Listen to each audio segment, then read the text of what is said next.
I felt that since we are close to the end of the year, I always believe that it is good for us, number one, to look back and ask ourselves, how have I done in this year? And not just that, to also look forward and ask ourselves, how will my life be in the coming year? Because you see, there is no difference in years. Last year is not different from this year, except for what you do to make it different. People always believe that it is God that will make the difference. Yes, God is the God that changes times and seasons. However, I have come to discover that God does not just change time and season. God responds to men's hunger and thirst for a change. The scripture says, call upon me and I will answer you. They that seek me early shall find me. It means if you don't seek for God, God will not make any effort to make you see Him. So what I'm trying to say is that we have to ask ourselves, how is my next year going to look like? I mean, that's what God put in my heart. That we should begin to assess how our next year, our tomorrow is going to look like. And the first scripture I want us to read, because I want to talk about prosperity secrets. How to prepare for your prosperity. That's what the Lord, I believe the Lord put in my heart. How to prepare for the prosperity plan that God has for you for the new year. God has prosperity plan. The Bible says that God daily loads us with benefits. God always has prosperity plan for His people. But not everybody see the manifestation of the prosperity plan.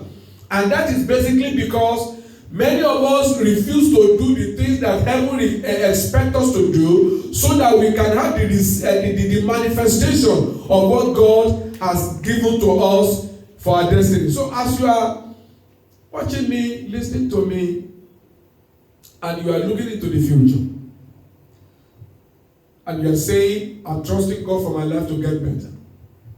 I'm trusting God for my situation to improve. These are the things that God asked me to share with us this morning. I will go as far as I can go. And I want to believe that the Holy Ghost will cause me to continue next week also. In the book of Genesis chapter 8 and verse 22, look at what the Bible says. Genesis 8, 22. God was trying to give us what I can call His eternal plan. This has nothing to do with whether you are a child of God or not. This is like an eternal principle that God is showing to every one of us. And you know, the church of God is called the pillar and the foundation of truth. So what we are supposed to do is to discover the truth from the Word of God. Genesis 8. Okay. Verse 22. While the earth remains, seed time and harvest, cold and heat, summer and winter, day and night shall not cease. God is like saying, listen, if you want, I want us to consider just seed time and harvest time. God is simply saying, in whatever area of your life that you are expecting harvest tomorrow, what you are supposed to do today is to begin to sow seed in that area of your life. If you want to become academically certified, then you have to begin to sow seed in your studies today. Because seed time and harvest shall not cease. Whatsoever a man sow, that shall he reap. Many a time I see that in the church especially, we turn everything into prayer. We believe that if we can pray hard enough, we're going to succeed. But the truth is, when you check the Bible, which is the wisdom of God, which is the way God has created the heaven and the earth, which is the guideline that God has given to mankind, you will discover that the truth is God never asked us to pray about prosperity. God never asked us to fast about success. The only time you pray, the only time you fast, is if you have discovered that you are doing what the Bible asks you to be doing, and you are not seeing the result that the Bible says is yours, then you can pray against the enemy that may be hindering your harvest. You can pray against the obstacles against your success. But not that you are so ignorant, lazy, excuse-minded, and then you expect prosperity. It does not work like that. And I think the best thing is for us to start aligning our mindset in line with how God has told us that He has designed life. If you buy 2020 or 2019 car, you will have to read the manual because it has a lot of improvements to the cars that you may be used to that are 1999, 2000, 2003, 2008. Year 2020 car will be more sophisticated. So for you to take advantage of all the added benefits that have been put into the new car, you've got to read and understand the manual.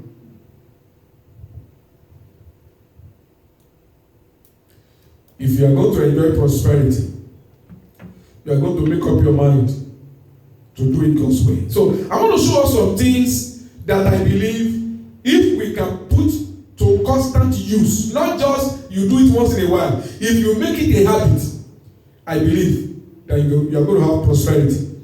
That's what God put in my heart, that I should share with you the secret that can ensure your prosperity in the years to come. These are the secrets that Abraham, our forefather, used. These are the secrets that the ancient people who have succeeded, both people in the Bible and in time, even some of them are still living right now. These are the things that they have spent their life doing. And that's why they have come to where they are. God will bless the work of your hand. God will bless your effort. God will bless your seed effort. But you've got to sow the seed. And I don't want us to just look at money and look at giving tithe and giving offering in the church. That's not what I want us to limit it to. I want you to see the full scope of that scripture within the context of your life. Not just your giving in church, but your life. The business you look forward to establishing. The kind of marriage you look forward to having. The kind of children you look forward to raising up. Seed time and harvest will not cease. If you don't train your children, they are going to give you disgrace in the future. It's seed time and harvest.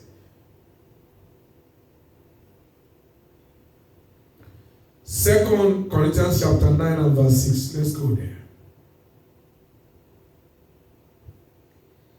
2 Corinthians chapter 9 and verse 6. Apostle Paul was speaking to the Corinthian church. Actually, he was talking about giving to the church in Jerusalem who are in need.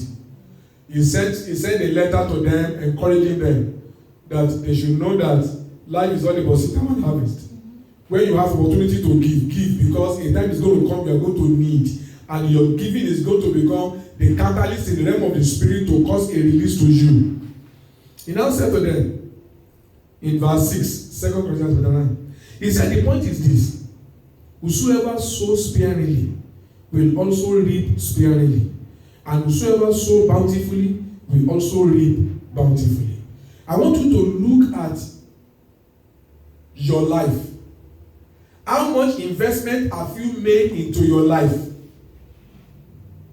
Because the investment you put into your life The scripture says, if your sowing into your life is sparing, you know some people, they can buy cars, they can buy the latest phone, they can buy the latest wristwatch, some can buy the latest shoe. People have different things that they love. But the truth is that they spend a lot of money on those things which are going to go out of fashion, and they never think of furthering their education.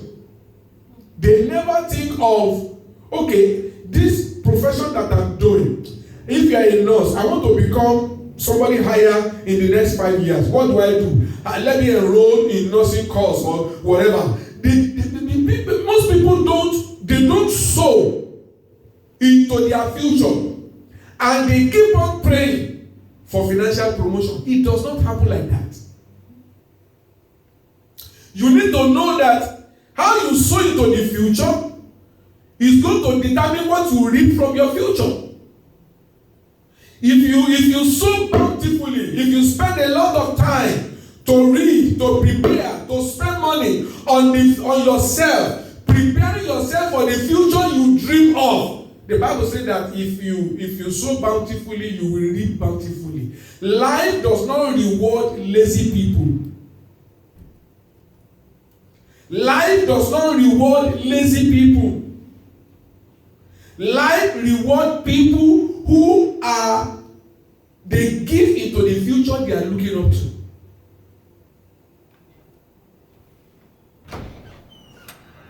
They give into the future that they are expecting. And that's why you need to ask yourself, how much investment am I making today that will culminate into the future I dream of? You know, some messages, a series of messages I preached not long ago, I've been saying I'm going to write in a book, I'm going to write it, and I kept on procrastinating. Then he came to me, he said, and the thought just come and said, now you have the chance to write it. You are watching television. Can't you just, at least if it is just one tape, finish that one, chapter 1, then continue the next one, and then continue the next one. He said, because a time will come that when these videos come on air, these are the books that you are going to package and be given to people who support the ministry. That day, I jumped up because I was off that day. I didn't go to work. I jumped up. I went and began to do it. I began to do it. And within I think about 2 or 3 weeks, I finished it. And I put it in my email. I store it where I store all my books. I said, when the time comes, I will bring it out. I am making effort to sow because I know that the level of my sowing will determine the level of my reaping. There are some things that I also do to improve my financial life, because I believe that the time is going to come I will not have time for any 9 to 5 kind of work. I want situation where I will be able to generate income. I will not have financial pressure while I do the work of God. Everything is focused. So what I'm saying is, how much are you ready to sow today so that you can reap the prosperous tomorrow that you dream of? Because that scripture, 2 Corinthians chapter 9 verses, he said, if you sow sparingly, if you are busy buying the latest sneakers, Black Friday is coming. People will be saving money to go and check their phone, and they do not invest in their education. They don't invest in certification. You know, the truth is, where, you know, this is what we've got to know about life. Where your treasure goes is where your heart is. Where does my treasure go? And when I say treasure, I mean quality, the quality part of my money. Where does it go? That is the direction of my mind. Jesus said, because wherever your heart is, that's where your treasure will be. If your heart is in a better tomorrow, then your treasure should be directed towards your better tomorrow. In terms of providing the kind of education you want, in terms of making and creating the environment that can get you to the future you desire. He that sows sparingly. Remember, I said I'm not just talking about money. The Holy Spirit is asking me to make it clear that we are not just talking about giving in church. We are talking about giving into your future. Preparing today so that your tomorrow can be better than what you imagine. Because God is able to do more than what we ask or think. But if we do not think anything, then God is not going to do anything. So he that sows sparingly shall also reap sparingly. And he that sows bountifully shall reap bountifully.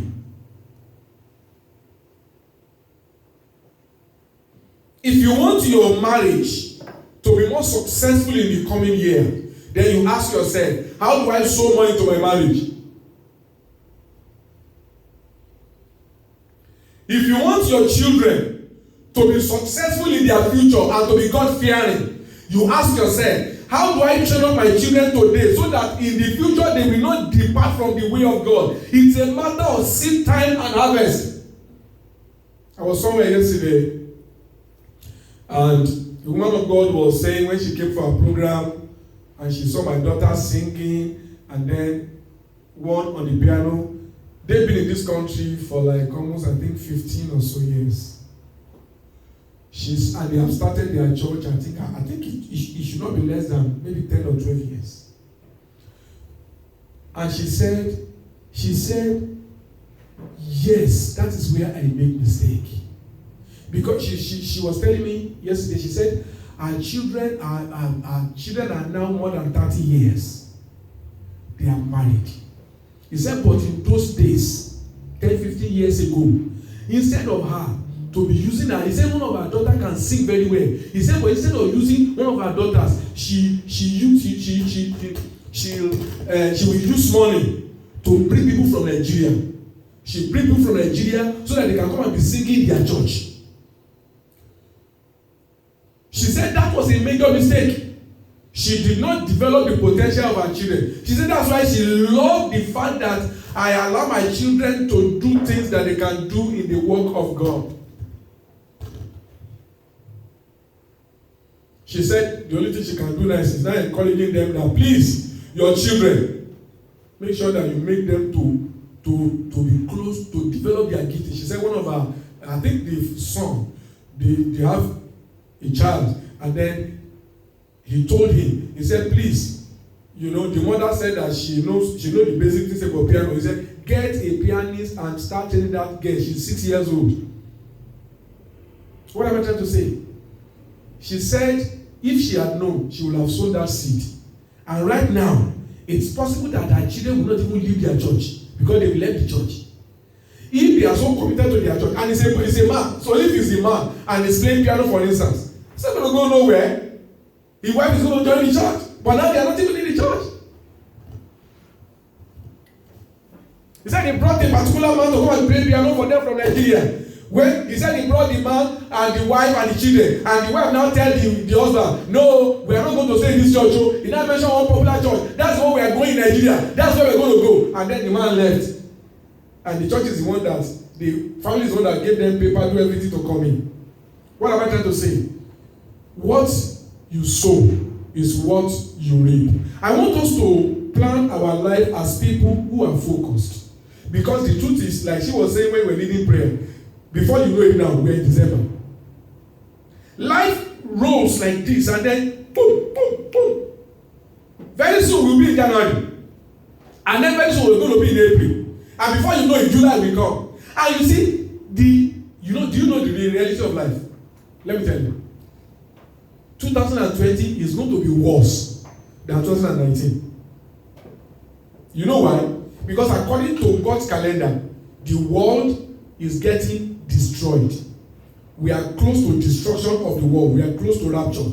And the closer we are, it's just like aging. The world is aging. So, some things that naturally work in the 90s, they are no more working now. So, you discover that, naturally speaking, 2020 cannot be as good as 2019. However, you can make your 2020 better than 2019 by what you decide to begin to sow now. Because what you sow now will determine the harvest you will have next year. Are you getting what I'm saying? Okay. Now let's go to another scripture. And remember, it's not just money. It's about everything. Your spiritual life. I want to be better next year than this year. So what do you want to start sowing? You can say, okay, you know what? I want to start deciding to start fasting at least once every week. I will dedicate a day to fast. And I'll be praying. I'll be asking God to open my eyes so that I can understand the word of God better. You can make up your mind and say, you know what? This is one of the things I'm going to begin to do now. I want my next year to be better. And I am going to start paying my tithe regularly to those who are not regular tithers. So that I can be sure that the blessings of heaven is continually over my head. If you know you are someone that is gifted to anger, and you know that anger destroys things, and then you say, you know what, I want my next year to be better in anger management than now. So what do I start doing? You begin to search the scripture. What does the Bible say concerning anger? What am I supposed to do so that my next year will be better in terms of anger management, emotional management than this year? I am talking about, that because that's what God put in my heart, that what you are going to harvest is going to be determined by what you sow. Let's go to the next scriptures. Proverbs chapter 23 verse 5. Proverbs 23 verse 5. Proverbs 23 5.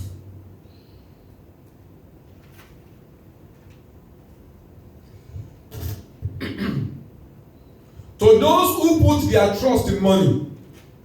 You know some people, they feel that when they have money, they don't need God. When they have money, they talk roughly to everybody. No other people matter to them when they have money.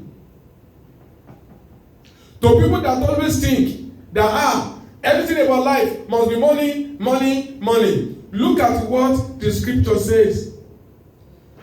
Because you see, God does not want you to put your eyes on money.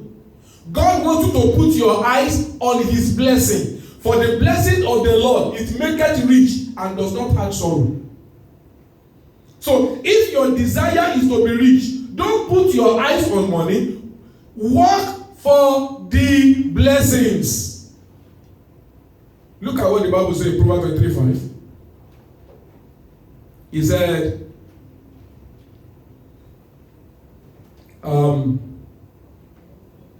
let me read the King James. I like the way King James put it. King James said, will you set your eyes upon what is not? In other words, will you set your eyes upon what is not important?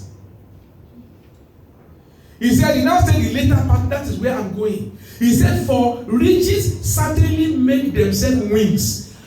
They fly away as an eagle towards heaven. Riches fly away. Riches fly away. Riches fly away.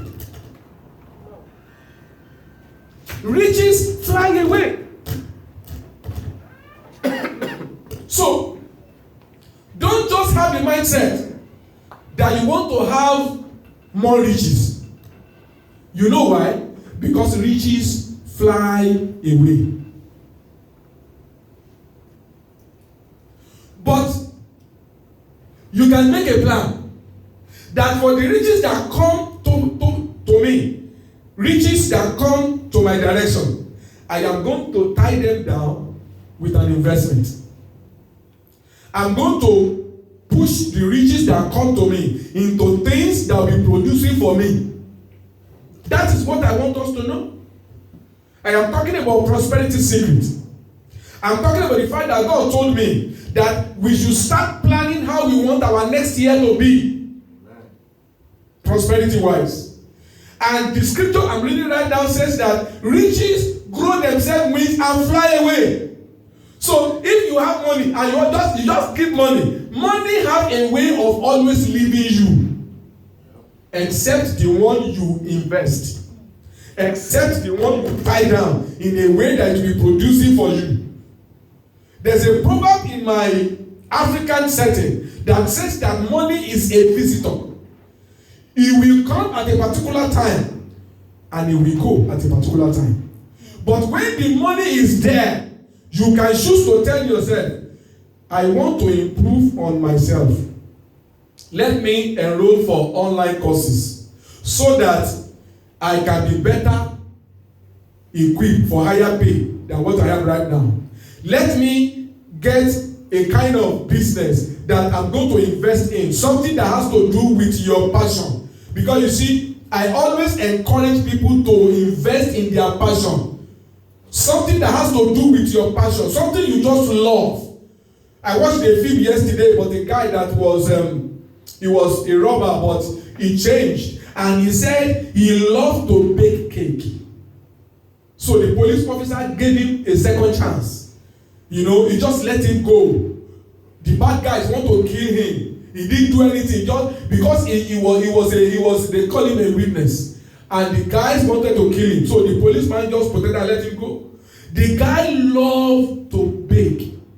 Oh my God. The guy, when he was in the prison, he had a notebook where he was writing different types of cake. And when he got out, when he got to another city in America, he started his cake business. And he took the pictures and named the business in his name and the policeman's name. He invested in his passion. I'm talking about the fact that each of us, I'm talking about how to make your next year better than this year. Because whatever you don't plan for does not come to you. Amen. God will only bless you based on your level of preparation for blessing. Yes.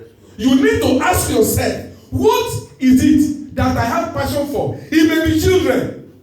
There are a lot of business you can set around children. I'm talking about how to make sure that when riches come to you, it doesn't fly away. It might be cosmetics. You just love painting and all that stuff. You can have a business around that area. It can be research, online research. You can have certification and then you begin to have clients and whatever it is that will make your riches to stay. Plan on it. Nothing in life is accidental, especially good things. Good things don't just happen. Good things are planned. This may not work out the way you plan, but you are always going to be better off than someone who has no plan. Are you with me today? And like I said when I started this message, I'm not just talking of giving in the church. I'm talking of giving into your future. I'm talking of making sure your life is better tomorrow. You know why? Because the older you become, naturally speaking, the less money you can make. Have you noticed that? Companies prefer to hire younger people than older people. And that is the reality of life. However, you can make your own old age full of fun when you start planning on how to make money by yourself before you are old. You don't have to stay on 401k. You don't have to stay on gratuity. You can become an employee of labor. I was watching. I like a lot. I like investing. I like investing related stuff. There's this man, Rich Dad Poor Dad. You know, he has a radio station. And I was watching one of his video presentations. He has someone that he came in and then he was interviewing that person. And they were talking about why the rich get richer and the poor get poorer. They said the rich will not pay tax. He said, and the reason is because there is a clause in the law that anyone that is employing other people, they pay less tax. He said it is in the law. He said that is why they can never probe Trump. He said he was Trump's friend. The two of them.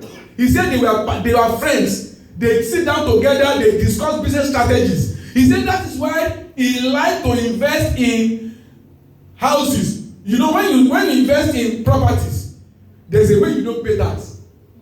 When you invest in company and you have employees, there's a way your tax is low. He said, and when you invest in oil, there's a way the government pay you back, even if you pay the tax.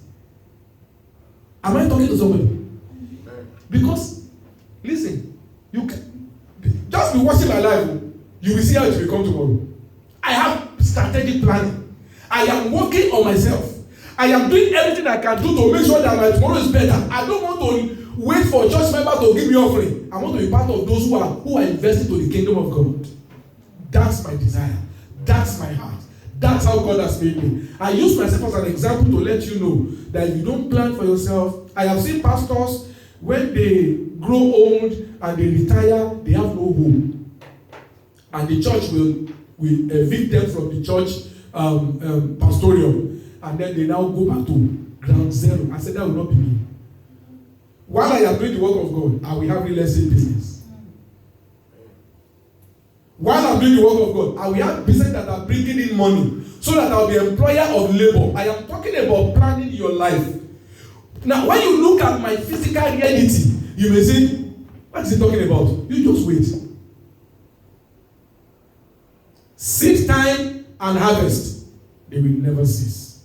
So, if you take time to sow now, and you make up your mind, okay, for the next 3 years, I am going to be sowing.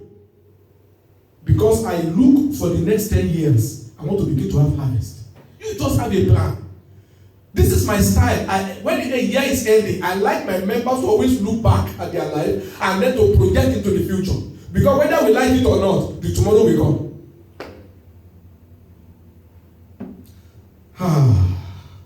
Riches certainly make, I'm reading Proverbs chapter 23 verse 5 again. It says, Proverbs chapter 23 verse 5. It says, will you not set your eyes on that which is not? In other words, why are you setting your eyes on what is not certain? Some people read Proverbs 23 verse 5. Some people are happy when they see their bank account go up. I don't want to talk much on money. But the truth is, do you know that your money in the bank is reducing in value because of inflation? He says, will you set your eyes on that which is not? Because riches certainly make themselves wings and fly away as eagle towards them. Riches have a nature of going. That's why you can have people that are rich yesterday, they are no more rich today. But God is asking me to tell you that you can make up your mind now that you want to begin to sow into your life, so that in the future your financial destiny can be better. Are you getting my point now? Okay. Now let's go to the next scripture. The next scripture I have here. Now, okay, I have 3 basic secrets to increase. I want to talk about. I'll go